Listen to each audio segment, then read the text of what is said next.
کبھی کبھار انسان کے اوپر ایک ایسا وقت بھی آتا ہے جب اس کو ایسا لگنے لگتا ہے کہ اس کو کوئی نہیں دیکھ رہا، اس کی طرف کوئی توجہ نہیں دے رہا، اس کو کوئی سن نہیں رہا، اس کی کوئی حوصلہ افزائی نہیں کر رہا، اس کو کچھ نہیں سمجھا جا رہا، اس کی کوئی قدر نہیں کرتا، اس کو ہمیشہ نظر انداز ہی کیا جاتا ہے اور وہ ہمیشہ حقیر جانا جاتا ہے۔ ایسی صورتحال میں انسان بے بس، نا امید اور احساس کمتری کا شکار ہو جاتا ہے۔ شاید آپ بھی اس وقت میں سے گزر رہے ہوں، ایسی صورتحال میں سے گزر رہے ہوں جب آپ کے ارد گرد موجود لوگ اتنا بھی نہ آپ کو کہہ سکے کہ آپ کیسے ہیں۔ میں آپ کو بتانا چاہتی ہوں کہ جب کوئی نہیں ہمیں دیکھ رہا، جب کوئی ہماری طرف توجہ نہیں دے رہا ہوتا، تو خدا موجود ہے، خدا ہمیں دیکھتا ہے۔ ہو سکتا ہے جن لوگوں پر آپ بھروسہ کرتے تھے وہ اب آپ کے ساتھ نہیں اور انہوں نے اب آپ کے بارے میں سوچنا چھوڑ دیا، مگر یاد رکھیے خدا آپ کے بارے میں سوچتا ہے۔ اپنے آپ کو اپنی کمزوریوں کی وجہ سے الزام دینے سے بہتر ہے کہ آپ اپنے آپ کو خدا کی نظر سے دیکھنا شروع کریں، کیونکہ وہ آپ کو عزیز رکھتا ہے، اس قدر عزیز رکھتا ہے کہ اس نے اپنا اکلوتا بیٹا بخش دیا تاکہ آپ کے گناہوں کا کفارہ دیا جا سکے، تاکہ آپ کو زندگی ملے نہ کہ موت، تاکہ آپ کو برکت ملے نہ کہ لعنت۔ یسوع صلیب پر آپ کے لیے مرا اور پھر زندہ ہوا تاکہ آپ فتح مند زندگی گزاریں۔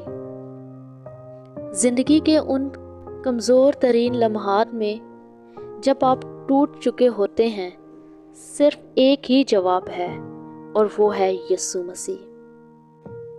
یسوع مسیح میں آپ اپنے آپ کو آزاد محسوس کرتے ہیں اور اس شرمندگی سے بھی جو دشمن ہمارے لیے لاتا ہے۔ یسوع مسیح میں ہم ہر کشمکش سے آزاد ہوتے ہیں، خوف، غصہ اور خود پر قابو رکھتے ہوئے پر اطمینان زندگی گزارتے ہیں، کیونکہ اس کا کلام ہی ہے جو یہ کہتا ہے کہ اے تھکے ماندے بوجھ سے دبے ہوئے لوگوں، سب میرے پاس آؤ، میں تمہیں آرام دوں گا۔ اور کلام کہتا ہے کہ وہ شکستہ دلوں کو شفا دیتا ہے اور ان کے زخم باندھتا ہے۔ کوئی گڑھا اتنا گہرا نہیں ہے جس سے خدا آپ کو نکال نہ سکے، کوئی تاریکی اتنی گہری نہیں ہے کہ خدا کی روشنی اس میں چمک نہ سکے۔ ہماری پہچان ہمارے مسلوں میں نہیں بلکہ خداوند یسوع مسیح میں ہے۔ اس بات کو ہمیشہ یاد رکھیں کہ آپ خداوند میں کون ہیں، کیا پہچان ہے آپ کی۔ آپ کوئی مسئلہ نہیں ہے، آپ کوئی غلطی نہیں ہے، بلکہ آپ خدا کے بیٹے اور بیٹیاں ہیں۔ آپ سے خدا محبت کرتا ہے، اور اگر دنیا میں آپ کسی کو نظر نہیں آتے، لیکن خدا ہے جو آپ کو دیکھتا ہے۔ ہمیں شدت سے روح القدس سے بھرنے کی ضرورت ہے، ہمیں اپنے دل کو خدا کے کلام سے بھرنے کی ضرورت ہے۔ ہمیں بہت ضرورت ہے کہ ہم اپنے گھٹنوں پر جھکیں اور دعا کریں، اس طرح ہم ان نعمتوں کو جو خدا نے ہمارے اندر رکھی ہیں پہچان سکیں گے۔ اگر آپ اپنے بلاوے کے مطابق زندگی گزارنا چاہتے ہیں تو آپ کو یہ جاننے کی ضرورت ہے کہ وہ کیا ہے جو خدا نے آپ کے اندر رکھا ہے۔ بائبل مقدس پہلا کرنتھیوں 12واں باب 7ویں سے 11ویں آیت میں اس کے بارے میں صاف واضح بتاتی ہے کہ ہر کسی کے لیے روحانی نعمتیں ہیں، لیکن شیطان کو اس بات کی بالکل پرواہ نہیں ہے کہ آپ کے پاس کیا نعمتیں ہیں۔ اس کو اس بات سے غرض ہے کہ کہیں آپ ان نعمتوں کو استعمال کرنا شروع نہ کر دیں، کیونکہ جب آپ ان نعمتوں کو اپنی زندگی میں ایکٹیویٹ کرتے ہیں اور ان کے مطابق کام کرنے لگ جاتے ہیں تو وہ متحرک ہو جاتا ہے۔ اگر شیطان نے آپ کو اندھیرے اور نا امیدی میں رکھا ہوا ہے تو اس نے اپنا کام کامیابی سے کر لیا ہے۔ اس لیے حکمت اور علم ایمانداروں کے لیے بہت ضروری ہے۔ دشمن آپ کی ان روحانی نعمتوں کے پیچھے ہے اور آپ میں سے اکثر اپنے آپ کو ابلیس کے حملوں کا شکار بنا لیتے ہیں، مگر یہ بات ہمیشہ یاد رکھیے گا، جیسے جیسے آپ روحانی طور پر اور اپنے ایمان میں بڑھ رہے ہوتے ہیں، ابلیس یہ جانتا ہے کہ جلد ہی آپ اپنی روحانی نعمتوں کو سمجھ لیں گے اور اس کے کام پر حاوی ہو جائیں گے، اس لیے وہ حملے کرتا ہے۔ لیکن اس وقت جب ابلیس بہت حملے کر رہا ہوتا ہے، خدا کے بیٹے بیٹیاں ہوتے ہوئے آپ کو مستعد رہنا ہے۔ یہ بات ہمیشہ یاد رکھیے گا کہ چور کبھی بھی خالی گھر میں نہیں جاتا، کیونکہ وہاں چرانے کو کچھ بھی نہیں ہوتا۔ اسی وجہ سے ابلیس آپ کی زندگی پر حملہ کرتا ہے، کیونکہ وہ جانتا ہے کہ آپ کے اندر کیا ہے، وہ جانتا ہے کہ آپ کے اندر کیا نعمت ہے۔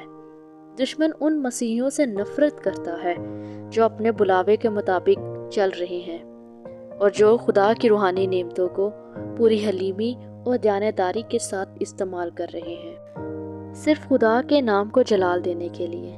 یہ وہ کام ہے جو دشمن کو ناپسند ہے۔ تو آئیے دعا کرتے ہیں۔ آسمانی باپ، تو جو وفادار اور محبت سے بھرا ہوا خدا ہے، میں تیرا شکر کرتی ہوں۔ بے شک تو ہی نے مجھے بنایا اور تو ہی نے مجھے صورت بخشی۔ آج میں اس بات کا اقرار کرتی ہوں کہ میں تیری ہوں، میں کوئی غلطی نہیں، حقیر نہیں، بے مقصد نہیں، بلکہ تیرے ہاتھ کی کاریگری ہوں۔ تو نے مجھے اپنے لیے بنایا ہے، فقط تو ہی وہ واحد ہستی ہے جس نے مجھ سے قربانی نہیں مانگی بلکہ خود میرے لیے قربان ہو گیا۔ خداوند، میں اقرار کرتی ہوں کہ ظاہری شاید میں کمزور ہوں، مگر میری کمزوری میں بھی تیری قدرت ظاہر ہوتی رہے۔ میں تیرے لیے بنائی گئی ہوں اور میں عام نہیں بلکہ خاص اور قیمتی ہوں، کیونکہ میں تیرے بیش قیمتی لہو سے خریدی گئی ہوں۔ ابلیس کا مجھ پر کوئی اختیار نہیں۔ ابلیس کے وہ تمام دروازے جو میرے اندر نا امیدی، مایوسی، احساس کمتری لانے کی کوشش کرتے ہیں، میں ان کو خداوند یسوع مسیح ناصری کے نام سے بند کرتی ہوں۔ خداوند کا فضل میرے لیے کافی ہے۔ میرا تعلق تاریکی سے نہیں بلکہ میں تعلق رکھتی ہوں بادشاہوں کے بادشاہ سے جو میرا باپ ہے اور میں اس کی بیٹی ہوں۔ آسمانی باپ، ان تمام نعمتوں کے لیے تیری شکر گزاری کرتی ہوں جو تو نے مجھے بخشی ہیں۔ اس مٹی کے برتن میں جو قیمتی خزانے تو نے رکھے ہیں وہ تیرے جلال کے لیے استعمال ہوں۔ ہاں خداوند، میں حاضر ہوں، مجھے بھیج، مجھے اپنے کام کے لیے استعمال کر۔ آمین۔